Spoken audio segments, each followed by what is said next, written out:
તને ખબર છે કૃષ્ણ ભગવાન કોણ હતા? એનું ત્રીજું નેત્ર ખોલે ને તો આખું બ્રહ્માંડ નષ્ટ કરવાની એની પાસે તાકાત ધરાવે છે. કૃષ્ણ ભગવાનના ભજન હવે કૃષ્ણ ભગવાનના એકવાર.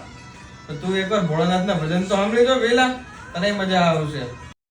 હા, ભોળાનાથના ભજન તો હું સાંભળે, પણ તું પણ કૃષ્ણ ભગવાનના ભજન સાંભળ.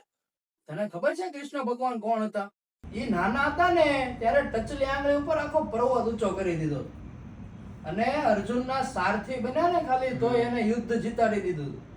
હા, તો અમારા ભોળાનાથ એ દેવોના દેવ મહાદેવ છે.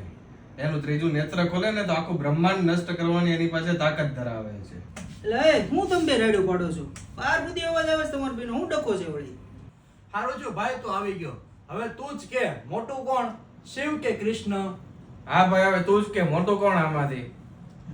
ઓકે, સાંભળો તમે. સંત કબીરનો છે ને એક દુહો છે. કબીરા કુવા એક હો, પાણી ભરે અનેક, બર્તન में ही भेद, पानी सब में एक.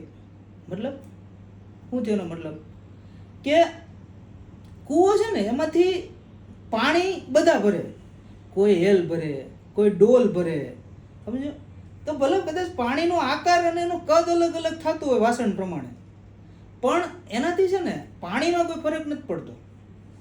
પાણી તો બધામાં સેમ જ જવાનું છે, કે જે તત્વ કોઈ વાટકામાં ભર્યું છે એમાં છે, એ તત્વ ઓલામાં છે.